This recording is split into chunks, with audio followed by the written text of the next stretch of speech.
ये अपनी बात ही अपने पति से हठपूर्वक मनवाती, इतनी हठी स्वभाव की है।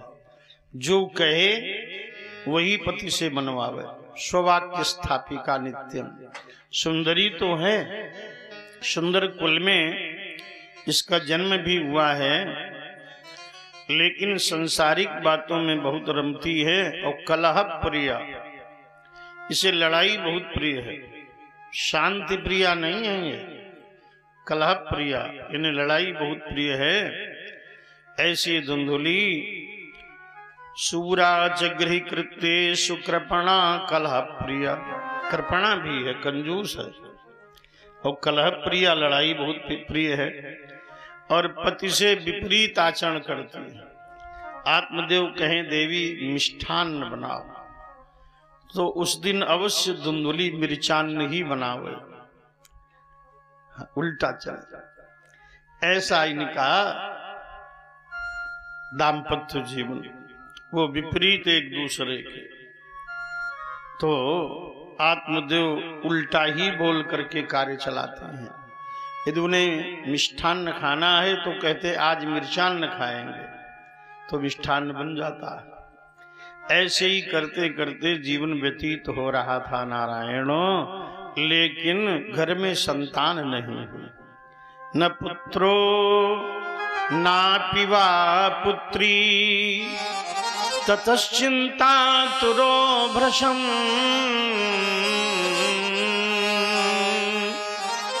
एकदा सद्विजो दुःखाद गृहं त्यक्त्वा वनं गतः। तो न पुत्रो ना पिवा पुत्री, न इनके कोई पुत्र हुआ न कोई कन्या हुई। ततश्च चिंता तुरो भृशम, तो ये बहुत ही चिंतातुर हो गए। अब घर में संतान नहीं है, पत्नी कलह प्रिय है। ब्राह्मण को बहुत दुख हुआ और ब्राह्मण ने एक दिन घर छोड़ दिया, वो वनम गता, वन को चले गए।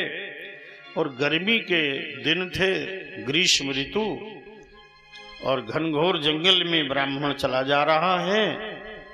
तो प्यास लगी तो एक तड़ाग था, सरोवर, सरोवर में जाकर जल पिया और वहीं बैठकर रोने लगे। इतने में एक संत जी आ गए। संत जी ने ब्राह्मण को रोते देखा तो कहा, अरे ब्राह्मण क्यों रो रहे हो? कथम रोदसी विप्रत्वम काते चिंता बलीयसी। बदत्वं सत्वरं मह्यं स्वस्य दुःखस्य कारणम्। कथम ब्राह्मण, अरे ब्राह्मण क्यों रो रहे हो? कथम रोदसी, क्यों रो रहे हो? काते चिंता बलीयसी, तुम्हारे हृदय में कौन सी बलवान चिंता है? अपने दुख का कारण हमें बताओ, क्यों रो रहे हो? अब तो ब्राह्मण और जोर से रोने लगे। देखिए, जीवन में निराशा, हताशा, चारों ओर अंधकार, ब्राह्मण रो रहा है। तो भगवान ने संत को ही कृपा के रूप में भेजा, क्योंकि जब संत मिले, गुरुदेव मिले, सत्संग मिले, तो आप समझो हरि की कृपा प्राप्त हुई है।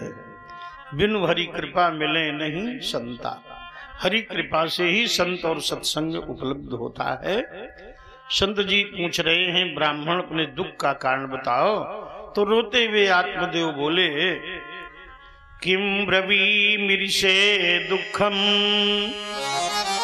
पूर्व पापेन संचितम। मदीयाः पूर्वजास्तोयम कवोष्णम उपभुंजते। मैं अपने दुख का कारण क्या बताऊं?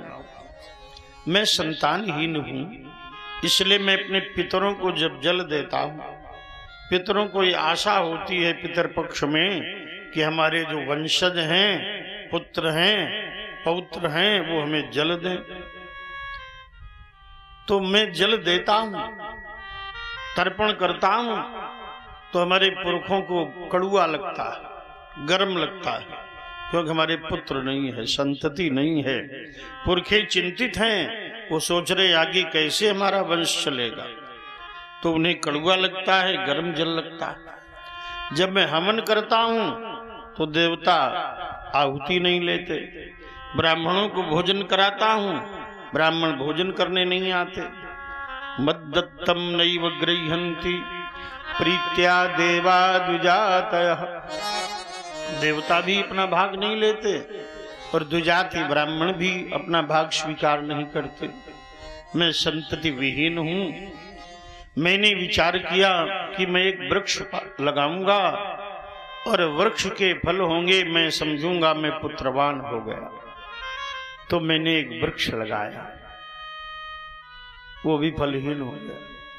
मैंने सोचा मैं गाय पालूंगा और गाय के बछड़ा होगा, मैं उसे ही पुत्र मान लूंगा।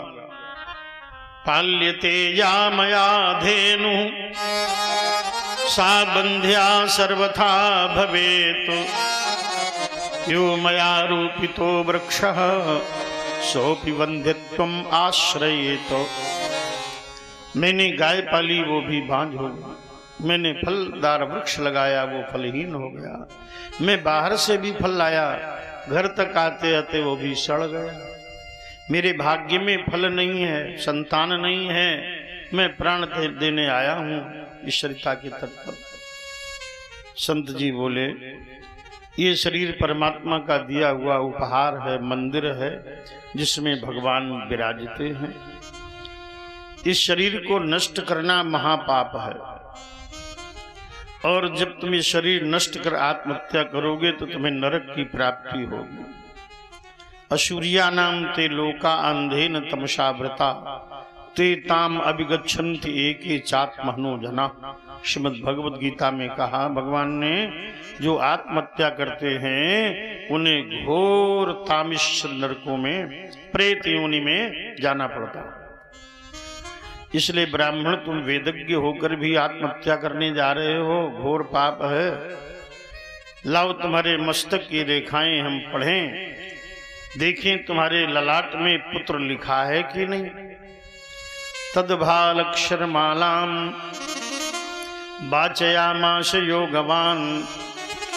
योगी ने ब्राह्मण के मस्तक की रेखाएं पढ़ी और फिर बोले, शृणु विप्र मया तेद्य प्रारब्धम तु विलोकितम सप्त जन्मावधि तव पुत्रो नैव च नैव च।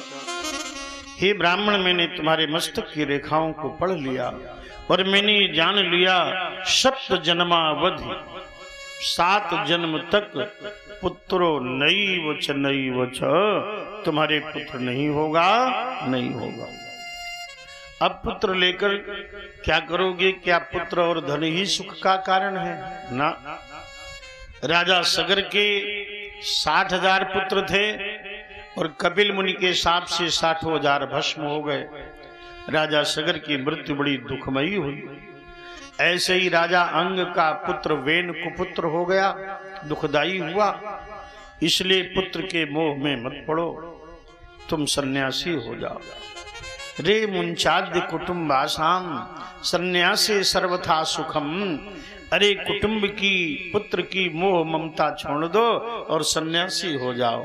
सन्यासे सर्वथा सुखम, सन्यास में ही सर्वथा सुख है। भजन करो भगवान का, भजन ही जीवन का सार है। ये संसार तो स्वप्नवत है। बड़ा सुंदर ज्ञान दिया सन्यासी जी ने, लेकिन जहां मोह है वहां कैसे उपदेश ठहरे? ब्राह्मण को बड़ा मोह है तो उपदेश नहीं माना।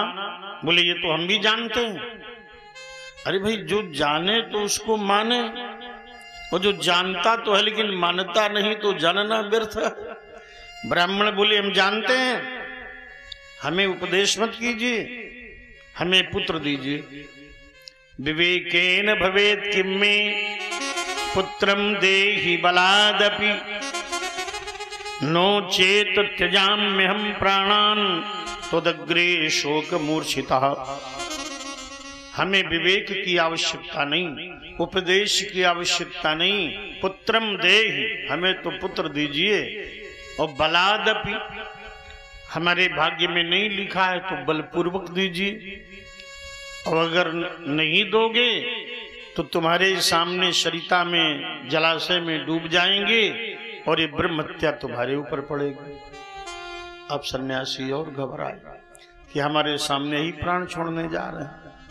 अरे भाई ब्राह्मण देवता, जो तुम्हारे भाग्य में नहीं लिखा तो हम कहां से दें? बोले महाराज मंत्र शक्ति से दीजिए। दैवाधीनम जगत सर्वम मंत्राधीनम च देवता ते मंत्रा ब्राह्मणाधीनम तस्मात् ब्राह्मण देवता। ये संसार दैवाधीन है और देवता मंत्रों के अधीन हैं और मंत्र ब्राह्मण के अधीन हैं, इसलिए ब्राह्मण सबसे बड़ा देवता है। आप ब्राह्मण भी हो, आप सन्यासी भी हो और मंत्रज्ञ भी हो। मंत्र महामणि विषय व्याल के